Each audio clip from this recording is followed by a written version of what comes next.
أعوذ بالله من الشيطان الرجيم بسم الله الرحمن الرحيم والصلاة والسلام على سيدنا ونبينا وحبيب قلوبنا أبي القاسم محمد وعلى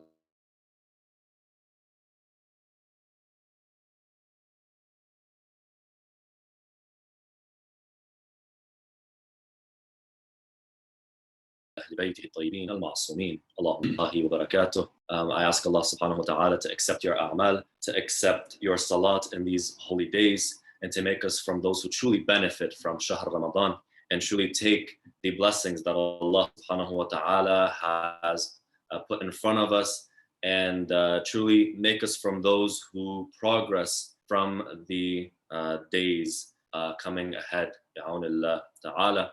Some of you may know this humble servant, and some of you may not.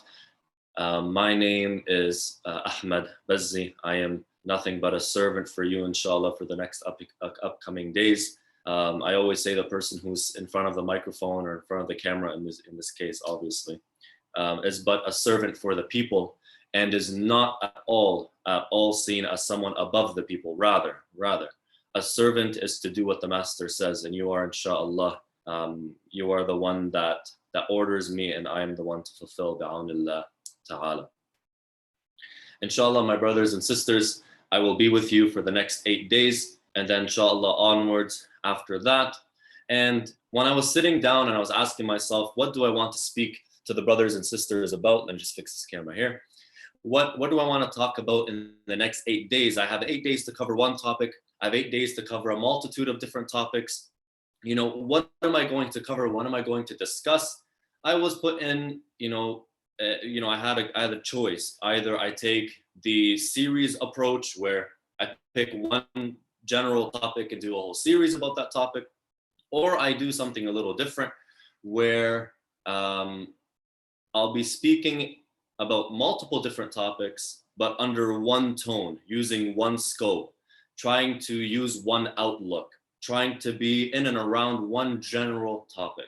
Personally speaking, brothers and sisters, I don't necessarily like to do series, just because I feel that a series of lectures on one specific topic is more suitable for an academic setting or a more academic crowd. But I feel like these lectures are more going to be family oriented. So what I want to do is the second option, inshallah ta'ala, for the next 8 days. I want to speak about practical, theoretical, and also philosophical topics. But all of these topics are surrounded by one general circle, or encompassed in one general tone. That general tone, my brothers and sisters, is holistic Islam. Holistic Islam. What do I mean by holistic Islam?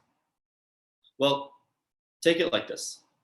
A lot of the times, my brothers and sisters, when it comes to our understanding of Islam, and when it comes to what we choose to learn about, when it comes to the lectures that we want to delve into and discuss and learn and listen to gain something from, a lot of the times we gravitate towards lectures or discussions or topics that speak of issues pertaining to Islam that are secondary, even tertiary issues, the minor nitty-gritty details of Islam, some historical event that occurred that is not necessarily one of the main pillars of Islamic history, or some aqa'id mas'ala that is so tertiary, that has no practicality or very, very little practicality in our real world, where you find that a lot of the mu'mineen nowadays have vast knowledge of things such as usul al-fiqh, or the history of al-usuliyin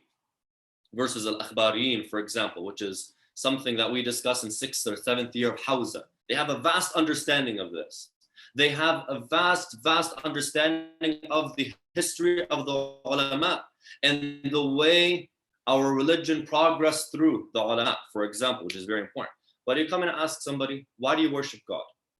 Well, that's a question I've never been asked before. As in, God exists. Okay, Ty, why do you worship him? Wow, that I've never been asked that before. Okay, sure. Put that one aside. Why do you search for the truth? What prompts you as a human being to search for the truth?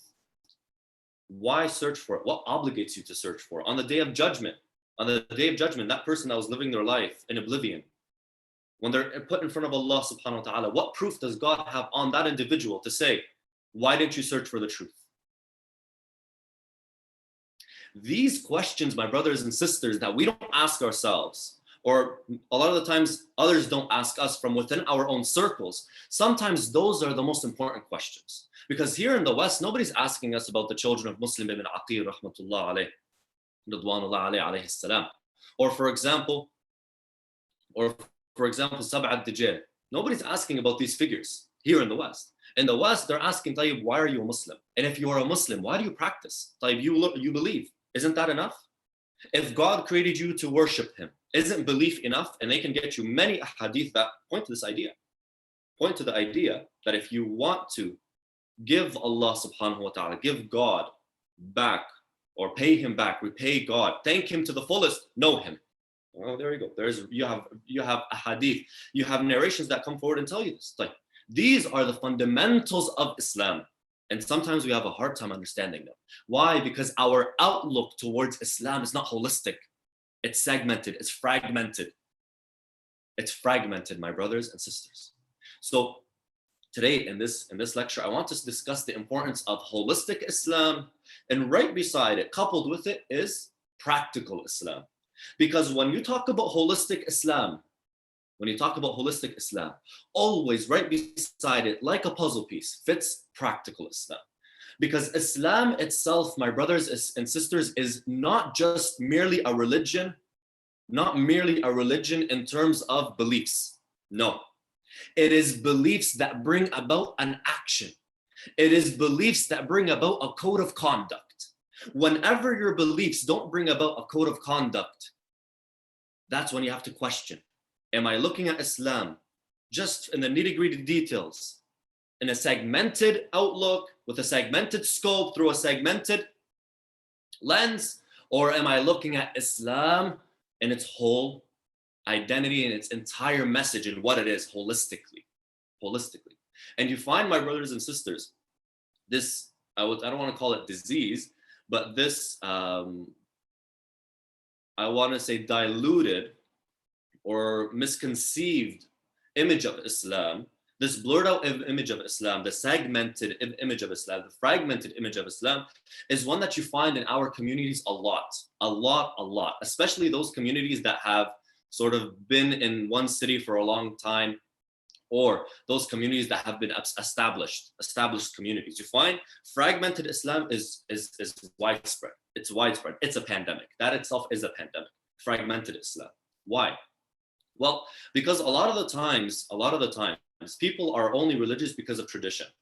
As in, religious identity to a lot of people is merely traditional, where people are Muslim or Shia or believe in this and don't believe in that because their forefathers taught them 1, 2, 3, and 4, so they go by what their fathers taught them.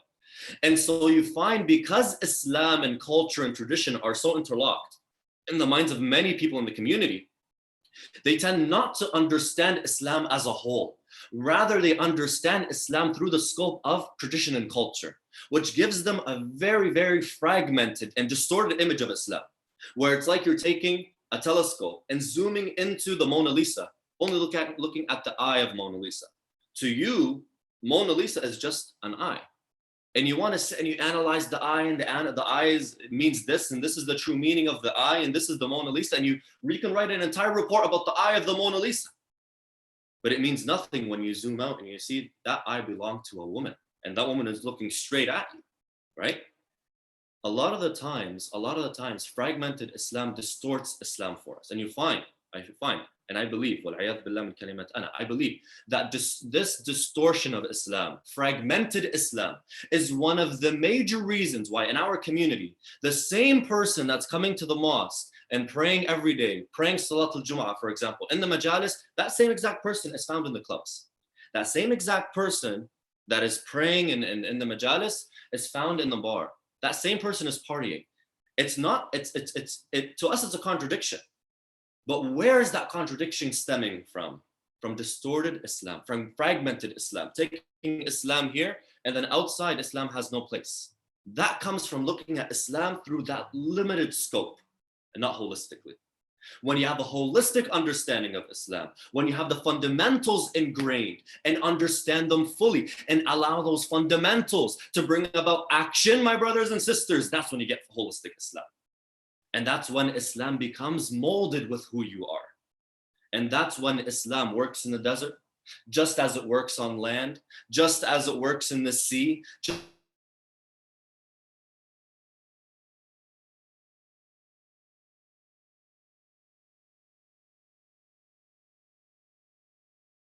as it works, the tone for the lectures to come. Bi'awnillah ta'ala.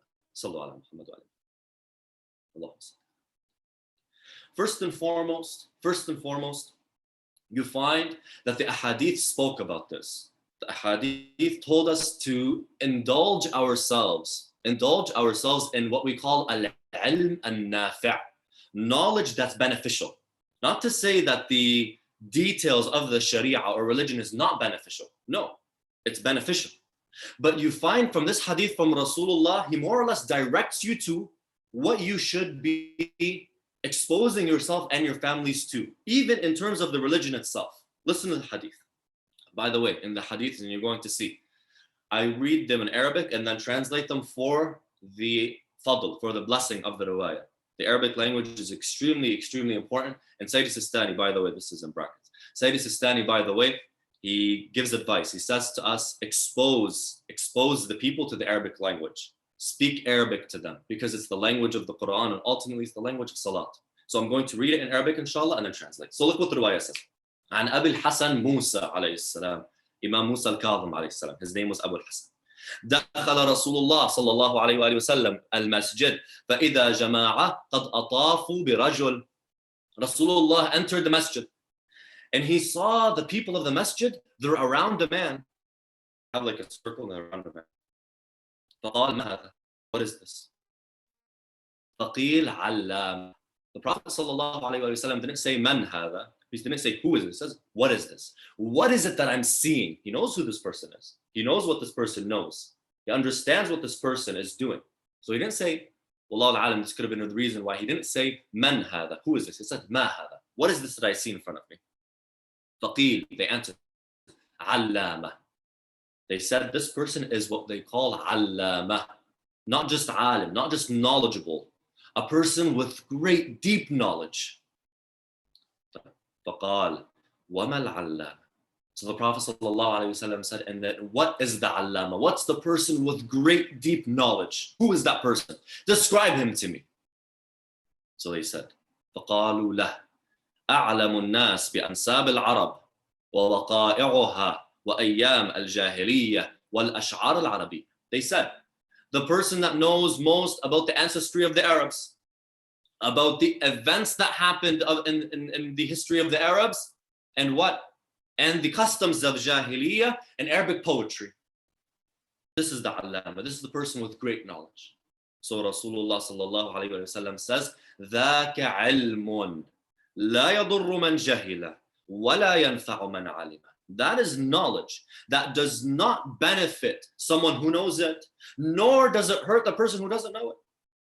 ثم قال النبي. The Prophet sallallahu alayhi wa sallam said, إنما العلم ثلاثة. Knowledge is three. What are they, Ya Rasulullah? آية محكمة. A verse from the Quran that is clear in its meaning. أو فريضة عادلة. Learning your obligations. Practical. Your obligation. What's on your shoulders? What's the obligation that you must fulfill? Practical.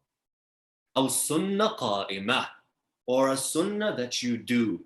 Sunnah is what Rasulullah sallallahu alayhi wa sallam did in an imitation of Rasulullah sallallahu alayhi wa sallam. So for example, walking into a room with your right foot is what we call sunnah. It's what the Prophet sallallahu alayhi wa sallam did. Sunnah can also be taken as broader. The words of the Prophet, the actions of the Prophet is sunnah. It's sunnah. Practical, my brothers and sisters. Look at the practical outlook. And then he finishes it all off and says, وَمَا خَلَاهُنَّ فَهُوَ فَضْلٌ. And what is other than these three is what we call fadl. Either fadl as an extra or something good to know. It's something good to have. It's an extra piece there. It's an extra piece. Like the car. You want to shine the paint of the car, it's extra. But you better have an engine in that car. Because if you don't have an engine in the car, shining the car means nothing. It has no meaning. Practical, my brothers and sisters. Practical. That's why you find the riwayat are littered with this indication that allow your outlook towards Islam to be holistic and practical. To be holistic and practical. Look at this riwayah from Amir al-Mu'mineen alayhi salam. And by the way, again, something else, just for the days to come. I like to give a lot of riwayat because my words are nothing. I'm a nobody.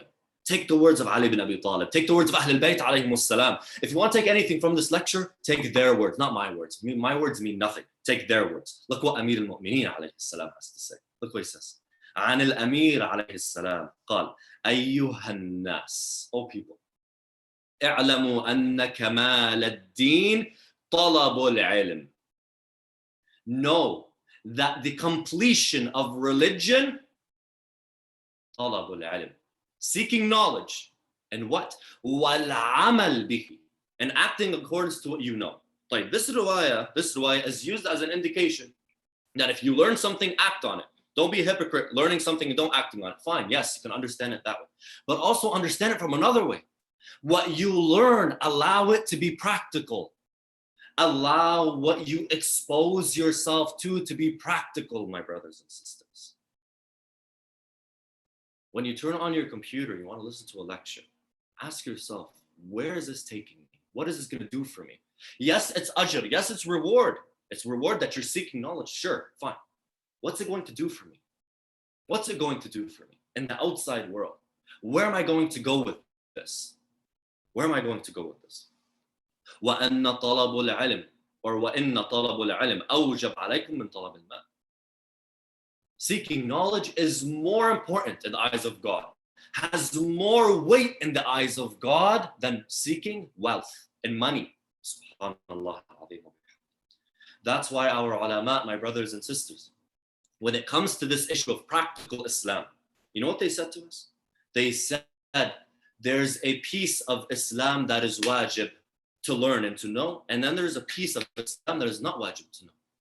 All depending on what is practical, and all depending on what raises the obligation from your shoulders. Listen, in our first year of Hawza, when we're discussing fiqh, one of the first masail that they teach you in Hawza is this one. It is obligatory on human being to know what the fatwa is, what the ruling is of a situation that they will encounter. Even if that situation does not present itself on a daily basis or even weekly basis, but there's a chance that this situation will present itself. They must know the ruling. It's wajib to know the ruling. For example, salat. That is something that you encounter on a daily basis. You must know ahkam of salat. Jameel. What about the secondary ahkam of salat? For example, if you dealt between the third and the fourth rak'ah, you're standing up, you don't know, am I in the third or the fourth rak'ah? It's wajib to know that as well. What do? And Sayyid Sistani, he even gives that example. وَجُمْلَ مِنْ أَحْكَامِ السَّهْوَ وَالشَّكِّ. He says, طيب, it's wajib for you. Why? Why? Because you're going to encounter that, my brothers and sisters. And it's wajib. As for business, as for mudaraba, for example, mudaraba, certain business transactions, for example. If you're not a businessman, you don't need to know those laws. But if you are, you must know those laws. Taking Islam practically, brothers and sisters, and as we said, it goes hand in hand with holistic Islam, is extremely, extremely important. And not just important from a practical level. Rather, it's important from what? A spiritual perspective, just the same.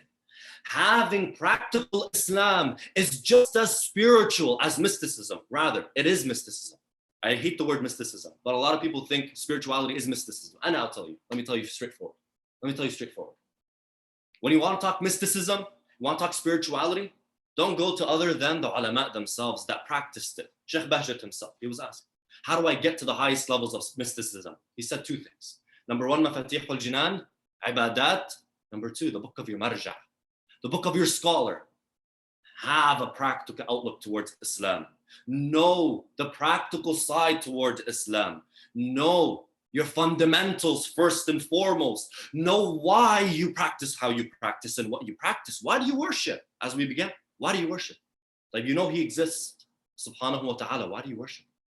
No, understand. Why should I search for the truth? Understand first. And that's why the riwayah says, look what the riwayah says. One of the meanings that you can take from the riwayah, Wallahu alim, an Abi Abdullah as-Sadiq. Look what he says. لا يقبل الله عملا إلا بمعرفة. God will not accept an action except if there's understanding. Ma'rifah. Knowledge. ولا يقبل المعرفة إلا بعمل. And understanding is not going to be accepted. Wallahu alim, has no fruit except if there's action accompanied with it.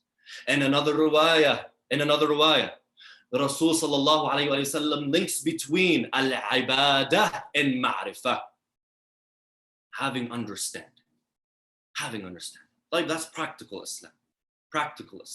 You tell me, Ahmad, sure, what you're saying is correct and what you're saying, it makes sense. But you find in the scriptures themselves, the Quran, not everything the Quran talks about is always practical. On the contrary, many things in the Quran are purely theoretical. Purely theoretical. What happened, for example, with Ad? What happened with Thamud? Right? It's history. What's the practicality in that? Or some of the ahkam that are presented in the Quran. The ahkam al-wiratha, for example, the rulings of inheritance.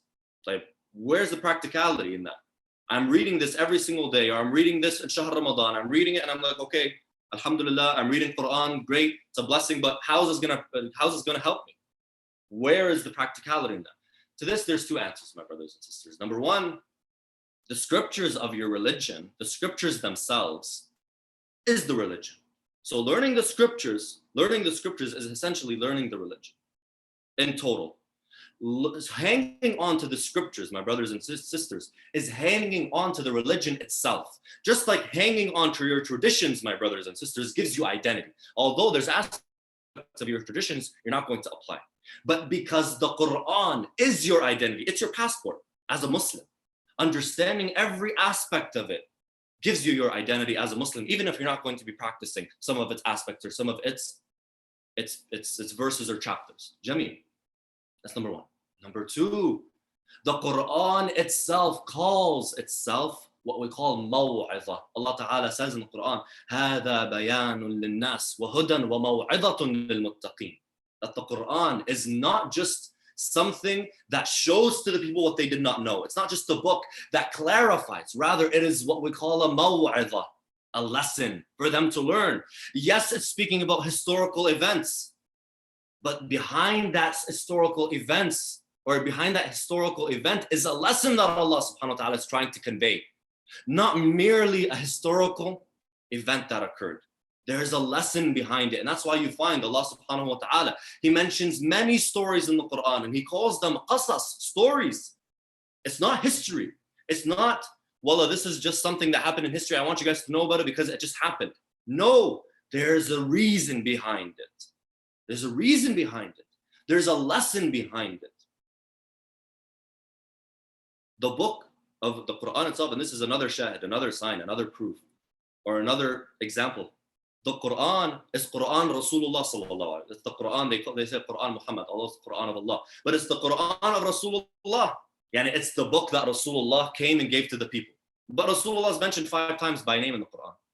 And if you want to know of the story that was mentioned most in the Quran, is the story of Nabi Musa. It's not even the story, it's not even the events that were happening with the Arabs. Why? Because the story of Nabi Musa alayhi salamullah is what? Has lessons and is a lesson. And from so many different perspectives. You can learn about loyalty from Nabi Musa alayhi salam. You can learn about perseverance from Nabi Musa alayhi salam. You can learn about tawakkul ala Allah, trusting Allah subhanahu wa ta'ala from the events that occurred with Nabi Musa alayhi salamullah. Although the Quran is for the Muslimin, the Quran is from the Prophet sallallahu alayhi wa sallam. If it was merely propaganda for the Prophet should have been mentioned more than Nabi Musa. But no, Nabi Musa alayhi salam was mentioned because of the stories and the lessons that happened with Nabi Musa alayhi salam. Practical Islam. Tayyib. Holistic Islam. Understanding Islam from a holistic perspective. Here, Sayyid Munir al-Khabbaz, he writes a beautiful article on this. Anybody that can that can read Arabic, I highly, highly suggest you go to Sayyid Munir al-Khabbaz's website and you search up, I believe it's under the title, At-Tafaqquh fil Ilm, so learning knowledge or delving into knowledge. He has a beautiful, beautiful article on this, where he comes and he says, when it comes to Islam, there are two outlooks that you can have. There's, as we said, the holistic outlook, and then there's the fragmented outlook. And he calls them an-nadhra at-tajzi'iyyah and an-nadhra at-takabiyah. An-nadhra at-tajzi'iyyah, which is the fragmented outlook, he said is very dangerous. It's very dangerous. Why? He gives some examples.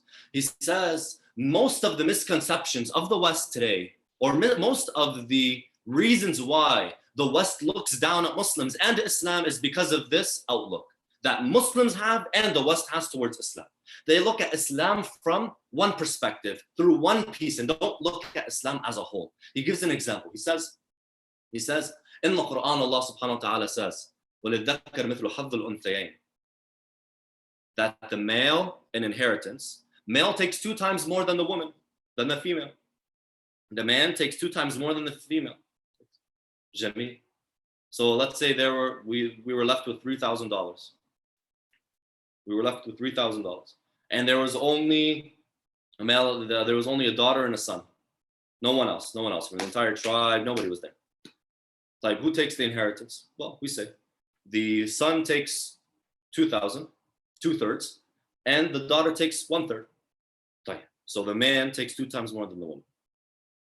If you had a fragmented look upon Islam, and many of you are looking at me like, wow, really? Yes. This wow really is coming from a fragmented outlook. An-nadhra tajzi'iyyah. If you just wanted to look at Islam from one perspective, if you wanted to look at Islam from one narrow scope, you would say that is inequality. That's inequality. That the man takes 2 times more than the woman. Why? Does the woman have less economical value?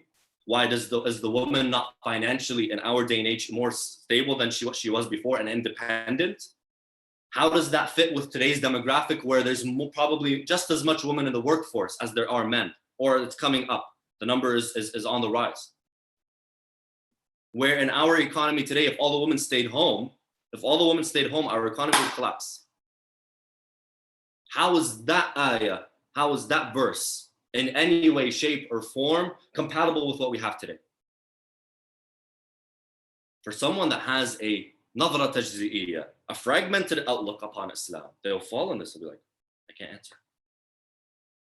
But if you have a holistic Islam, holistic scope, holistic outlook, you'll answer back and say, yes. But look at the other aspect of Islam that put the obligation on the man to provide for his family. That me as a man, if I'm married, I have to provide for my wife, even if she's rich and I'm poor. I have to provide for her. And I just have to provide for her just by giving her the minimal. I have to provide for her what's considered normal in her circumstance. That is an obligation on my shoulders, just like Salat and Sawm and Hajj. I have to provide. So because Islam, this is one way to look at it. Because Islam made it obligatory on the man to provide for another human being or set of human beings, the family, Islam gave the man more money when it came time to split up the inheritance, because the woman is going to keep the money. She's going to pocket that money. That man is going to go back home and put that money down for a down payment. That man is going to put that money for groceries. That man, it's wajib upon him to do it. It's obligatory upon him to do it. That man is going to go pay the rent with that money. Not to say the woman is not going to, but in terms of obligation, what's obligatory? The woman can have all the money in the world she doesn't have to spend on the house. But the man in Islam, there's an obligation on his shoulders to spend on the house, to spend on his wife, spend on his family.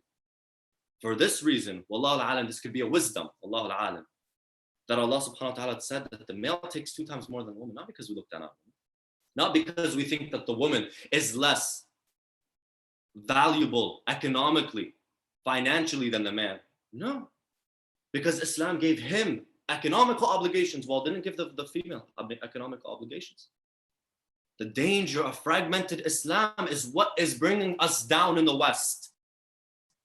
It's because we don't have a holistic understanding of Islam. And how are we going to expect the West to look at Islam in holistic ways? That's one. Another danger of not having holistic Islam, not having a holistic outlook, is the ruh of Islam, the spirit of Islam becomes distorted. The meaning of Islam becomes distorted. What we consider the meaning of Islam, behind Islam, the meaning of the tashri'ah, the meaning of the rule itself becomes distorted. Because we didn't understand the whole picture. We don't have a clear picture. And a clear example of this, my brothers and sisters, is what I heard one of these speakers that were out there speaking about. He was answering a question as to why he believes that there should be one Eid for the entire world, and all of the Shias have to be under one Eid, and why having 3 days of Eid, celebrating Eid for 3 days on end, is something wrong. The answer he gave, he said, when it comes to the riwayat are clear. There is what we call hujjiyat al-dhuhur. There is what we call al-dhuhur, which is what they say hujjah. In other words, it's clear that you need to see the moon with your own eyes. It's clear. It's clear. The riwayat, I can go right now to Wasail al-Shia and bring to you 28 riwayat. When I did a lecture on moon sighting, there was 28 riwayat that say, like literally, like explicitly, you need to see the moon with your eyes. Like, I'm not going to get into that. But he said, the riwayat are clear on this. But the problem with taking the riwayat in the literal sense, not even in the literal sense, taking what is apparent from the meaning, considering the apparent meaning to be a proof, the problem with that is it goes against the spirit of Islam. Why does it go against the spirit of Islam? He said, because Islam wants us all to be united on Eid. And it goes against the overall meaning of having Eid. On what premise was this based? As in, for a thousand years, our people have been celebrating Eid for 3 days on end and nobody complained. And nobody complained that it is going against the spirit of Islam. Sure, if we're all having Eid on one day, fine. But even according to many of the scholars, even the scholars that believe in wahdat al-ufuq, even the scholars believe in wahdat al-ufuq, not even wahdat al-ufuq. Shaykh Bashir al-Najfi comes and says if it's seen anywhere in the world, then the entire world has Eid. Like even with that, there are circumstances where Eid would, for one part of the world, is going to maybe different for another as compared to another part of the world, where one part of the world can miss Eid because they're in different time zones. I don't want to get into the mathematics of it all. But regardless of that, even when it comes to the most liberal, as we say, the most liberal or easiest of rulings for moon sighting, there are still situations where you may have Eid and you don't know, while somebody is having Eid somewhere else. Where does it go against the spirit? Why is it today that we are complaining that this goes against the spirit of Islam? Is it the spirit of Islam that's being distorted, or is it your understanding of what the spirit of Islam that's being distorted? As in, is the problem with the riwayat? Because he doesn't want to take the riwayat. He's saying the riwayat and their apparent meaning, we can't take it because it goes against the spirit of Islam. Like, is it the riwayat that are the problem? Is your understanding of the spirit of Islam that's the problem? Your understanding of what Islam is calling for, that's the problem. That's the problem. That's the issue. Having 3 days of Eid does not go against the spirit of Islam. It's never been going against the spirit of Islam. Just today, just in the last 100 or so years, is when the people started to make this whole thing an issue. Before, it was so easy, it's normal. No, my brothers and sisters, no, that's not how it works. That's not how it works.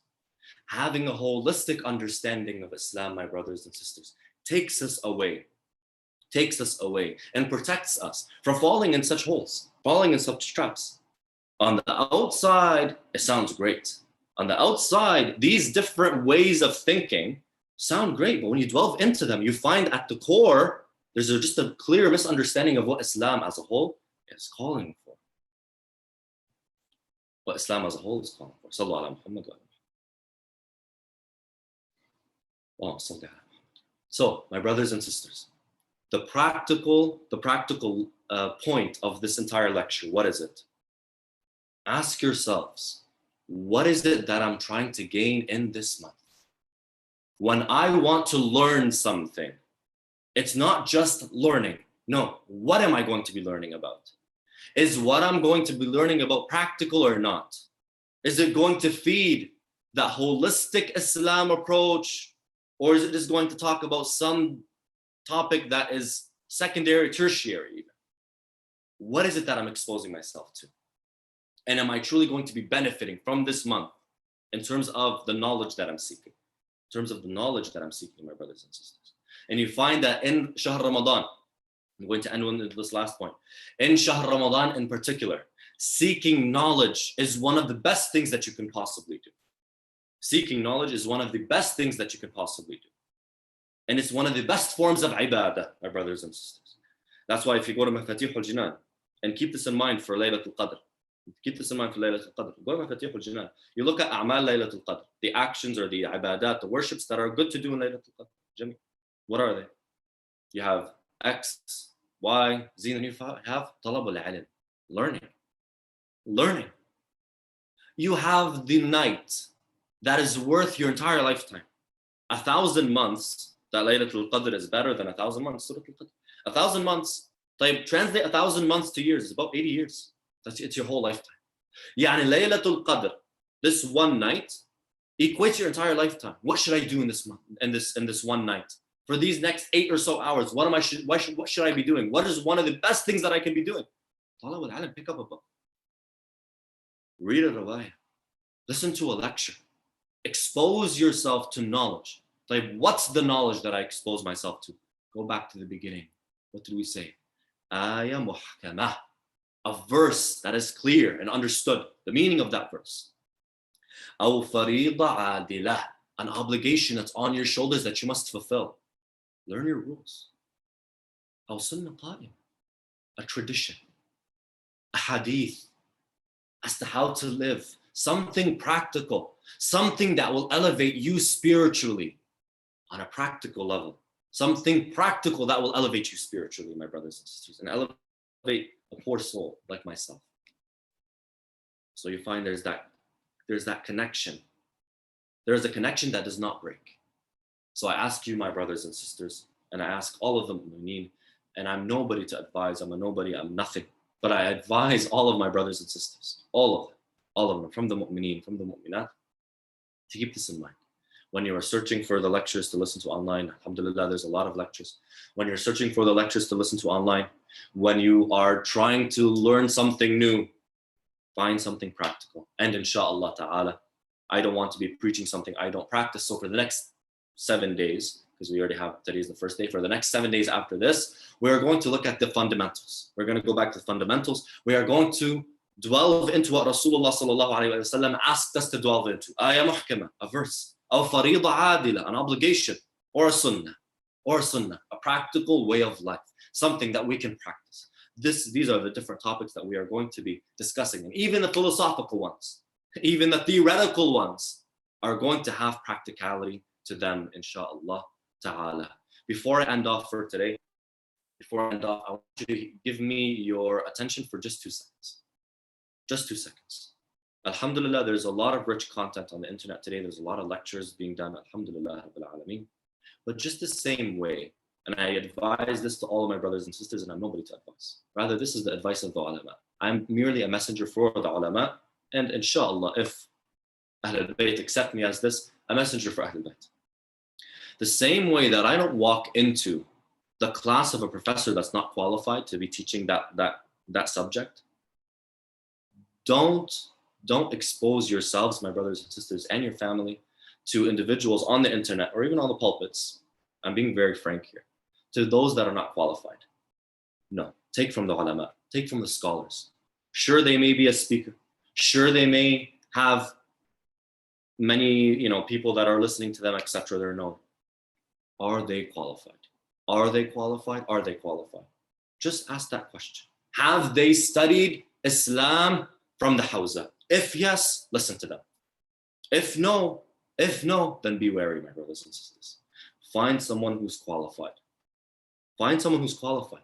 Yes, the same way that I ask, is the doctor that's prescribing me the medicine qualified? Ask, is this person who's on the pulpit of Rasulullah qualified? Should they be lecturing or should they not be lecturing? That is a question, my brothers and sisters, that we should ask ourselves. And I ask you, if they haven't studied Hawza, God bless them. But go to someone who studied Hausa. Go to someone who studied Hausa, my brothers and sisters. Go to someone who has looked deeply into the riwayat and has teachers over his or her head to guide them and tell them, listen, this is the wrong way to go about it. This is the right way to say it. And you don't know how many times my teachers have come and told me, listen, it's a good topic, but say it in this way. This is the better way. I didn't understand it in the beginning, but later on, alhamdulillah, with experience, I looked back and I said, okay, if I said it in that way, it would have backfired on me. And it would have been misunderstood. Go to those that have Hausa backing and Hausa experience and Hausa training. وآخر دعوانا الحمد لله رب العالمين صلى الله على سيدنا محمد وآله الطاهرين اللهم صل